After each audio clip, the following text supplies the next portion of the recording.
A dívida de Serrana ultrapassa 92 milhões de reais. Diante desse rombo, o prefeito que assumiu a administração municipal deu um jeito de mostrar a situação precária para a população.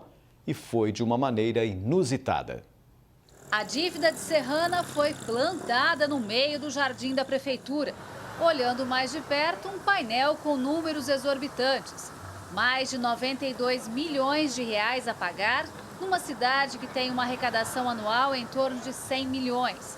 Fazendo as contas, não sobra quase nada para administrar o município de 43 mil habitantes. Essa dívida não foi criada em meses, foi criada ao longo de anos. E a solução também ela vai vir ao longo de anos, né? Se você chega num padrão desse de dívida, é porque o custo operacional do serviço é muito superior à arrecadação. Então, o trabalho tem que ser feito de equalização. Você diminui o custo operacional da prefeitura para você não ter mais déficit e conseguir, de repente, com algumas ações, gerar um superávit para pagar essa dívida. A dívida maior é com o Instituto de Previdência dos Municipários. Só o período de 2013 a 2016, o acumulado é de 34 milhões 780 mil reais. E as repartições públicas corriam risco de ficar no escuro até que a Câmara aprovou o parcelamento da conta da CPFL. Serão 44 parcelas de mais de 38 mil reais por mês. A dívida foi exposta, a população está vendo, mas e agora? O que o prefeito vai fazer? A recomendação do professor de Direito Administrativo da USP é entrar com uma auditoria para dar maior transparência a toda essa situação. Sem a auditoria, naturalmente, não há como se resolver o problema. Ou sem uma análise, um exame aprofundado da situação, não há como se resolver o problema. Porque a auditoria tem essa função de diagnóstico. Então, antes de se desenvolver qualquer política ou medida, eu preciso saber o que está acontecendo. Isso é uma fase essencial do planejamento. O gestor do núcleo executivo garantiu que a prefeitura está em contato com a USP de Ribeirão para tentar uma auditoria.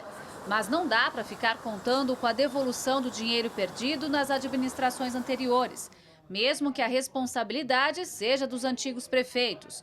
O do último mandato, por exemplo, foi alvo de muitas ações e pedido de bloqueio de bens. Em primeiro lugar, a responsabilidade por improbidade é individualizada. O prefeito anterior pode responder por improbidade, isso não contamina o prefeito atual. Agora, esperar o pagamento de multa ou esperar a restituição dos bens ao município, isso efetivamente não resolve o problema, porque todos nós sabemos que o processo judicial é lento, o processo judicial ele tem um tempo e, naturalmente, considerar que uma condenação em improbidade vai resolver os problemas do município me parece um pouco ilusório. Enquanto isso, a população fica apreensiva e amargando os erros do passado. Buraco, esgoto, mato, sujeira, um monte de coisa pra fazer cidade aqui, ó. Eu nasci e cresci aqui, ó, mas eu não sabia que você não ia ficar desse jeito aqui não, ó. Acho que a placa é uma boa pro povo ver, né? Ver que tá devendo e o que tá acontecendo dentro de Serrana, que a coisa aqui não tá muito boa. A cidade tá abandonada, Serrana tá um lixo. Eu espero que o prefeito que entrou agora faça alguma coisa pela população, né? Principalmente a área da saúde, que a população precisa. Tem muita coisa para se melhorar na cidade. Muita coisa.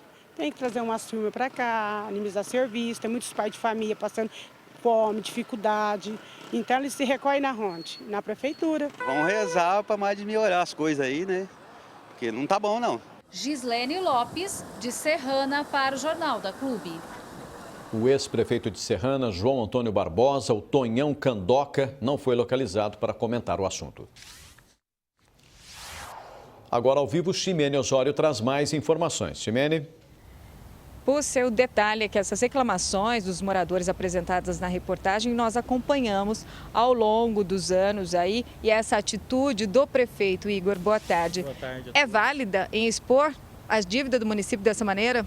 É válida e republicana, né? Nós temos aí o princípio da administração pública, que um deles é a publicidade, e isso é tornar público a situação econômica que se encontra o município. Não é a solução, mas assim, é um começo importante, é uma atitude nobre do prefeito, né? Mas isso por si só não resolve o problema. Agora, uma auditoria no município daria mais transparência nessa situação toda?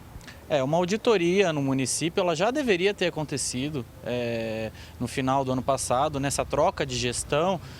Isso já deveria ter sido requerida, já deveria ter sido averiguada, né? Mas antes tarde do que nunca. Agora, eu acho que realmente a auditoria, colocar simplesmente a dívida num outdoor não resolve o problema. Uma auditoria sim que vai mostrar os pontos frágeis, aonde que foi que o dinheiro saiu, que o dinheiro se esvaziou, onde que a gente pode conter o dinheiro, qual a medida austera que a gente pode tomar.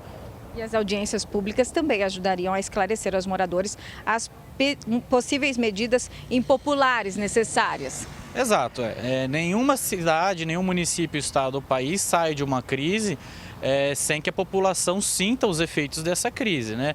Medidas de austeridade são importantes, neste caso, principalmente encerrando agora, porque é necessário cortar gastos. E cortar gastos vai fazer a população se sentir, ela vai perceber essa diferença no município. E uma audiência pública, ela serve justamente para esclarecer aos munícipes a situação, esclarecer quais são os reais benefícios daquela medida a longo prazo, porque a curto e médio elas não podem parecer assim boas, né? Mas é super importante e deve acontecer. Mas as medidas tomadas para sanar a dívida não podem prejudicar a população, né?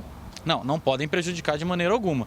O que eu digo é que assim, algumas medidas de austeridade, por exemplo, você enxugando os gastos do município, você aumentando algum imposto que é discricionariedade da prefeitura, controlar esses impostos.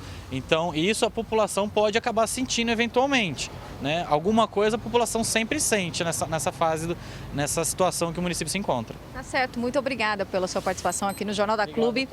E daqui a pouco eu volto com outras informações. Pucci.